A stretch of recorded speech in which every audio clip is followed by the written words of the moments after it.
നമ്മുടെ പ്രവർത്തനങ്ങൾ നമുക്ക് നന്മയാകുന്നതോടൊപ്പം തന്നെ മറ്റുള്ളവർക്കും സമൂഹത്തിനും എന്തായിട്ട് മാറണം?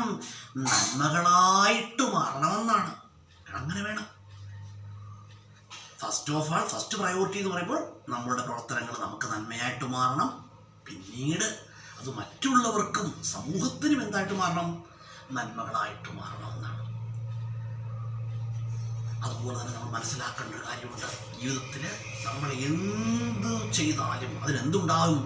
ആ ഒരു റിസൾട്ട് ഉണ്ടായിരിക്കും. നമ്മുടെ സർ ഐസക് ന്യൂട്ടൺ, ലോകപ്രശസ്തനായ ശാസ്ത്രജ്ഞനായ സർ ഐസക് ന്യൂട്ടൺ പറഞ്ഞിട്ടുണ്ട്, to every action there is equal and opposite reaction എന്ന് പറഞ്ഞിട്ടുണ്ട്. നമ്മൾ എന്ത് ചെയ്താലും ഒരു ശക്തവും വിപരീതവുമായ ഒരു പ്രതിപ്രവർത്തനം ഉണ്ടായിരിക്കും. അതുകൊണ്ട് നമ്മൾ എന്ത് ചെയ്യുക?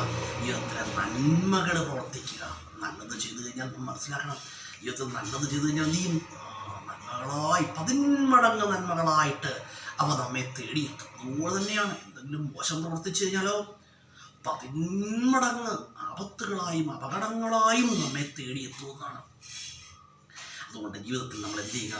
ജീവിതത്തിൽ നമ്മൾ നന്മകളെ മുറുകെപ്പിടിക്കുക. ജീവിതത്തിൽ ചിലപ്പോൾ നമ്മളെ തകർത്ത് കളയുന്ന പ്രതിസന്ധികൾ ജീവിതത്തിൽ ഉടലെടുത്തേക്കാം, ഇല്ലെന്നല്ല. പക്ഷെ ആ സമയത്ത് പോലും നമ്മൾ നന്മകളെ കൈവെടിയരുത്. നമ്മൾ നന്മകളെ മുറുകെ പിടിക്കുക, നന്മകൾ പ്രവർത്തിക്കുക. നമ്മുടെ വാക്കുകളോ പ്രവൃത്തികളോ മറ്റൊരാൾക്ക് ദ്രോഹമായി മാറരുത്. അതാണ് ലോകത്തിലെ ഏറ്റവും വലിയ നന്മ. നമ്മുടെ വാക്കുകളോ പ്രവർത്തനങ്ങളോ വേറൊരാൾക്ക് ദ്രോഹമായി കഴിഞ്ഞാൽ, അല്ലെങ്കിൽ വേറൊരാൾക്ക് അത് അപകടമായി കഴിഞ്ഞാൽ അതെന്താണ്? അത് വളരെ തെറ്റാണ്. അതുകൊണ്ട് ജീവിതത്തിൽ നന്മകൾ പ്രവർത്തിക്കുക. നമ്മളുടെ മനസ്സെപ്പോഴും നല്ല ചിന്താഗതികൾ കൊണ്ട് നിറഞ്ഞിരിക്കണം. നല്ല ചിന്താഗതികളെ നമ്മൾ മുറുകെ പിടിക്കണം. അസൂയയ്ക്ക് നമ്മൾ അടിമപ്പെടരുത്. ഒരിക്കൽ പോലും അസൂയയ്ക്ക് അടിമപ്പെടരുത്. അസൂയയാണല്ലോ. അസൂയയിൽ നിന്നാണ് എന്തുണ്ടാകുന്നത്? ആ അക്രമ സ്വഭാവം ഉടലെടുക്കുന്നത് അസൂയയിൽ നിന്നുമാണ്. അതുകൊണ്ട് അസൂയ മനസ്സിലുണ്ടാകരുത്. നന്മകളിലൂടെ സധൈര്യം മുന്നോട്ട് പോവുക. കേട്ടോ, നല്ലത് ചിന്തിക്കാനും പ്രവർത്തിക്കാനും നമുക്ക് കഴിഞ്ഞാൽ അത് ജീവിതത്തിലെ ഏറ്റവും വലിയ മുതൽക്കൂട്ടാണ്.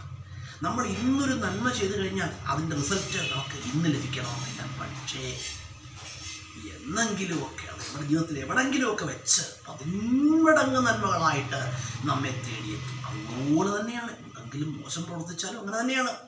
ചിലപ്പോൾ അന്ന് അതിൻ്റെ ഫലം ലഭിക്കണമെന്നില്ല. പക്ഷേ ജീവിതത്തിൽ എവിടെയെങ്കിലും വെച്ച് ആ 10 മടങ്ങ് അപകടങ്ങളായും ആപത്തുകളായും ശാപങ്ങളായും ഒക്കെ നമ്മെ പിന്തുടരും. അതുകൊണ്ട് ജീവിതത്തിൽ നന്മകൾ പ്രവർത്തിക്കുക, മുന്നോട്ട് പോവുക.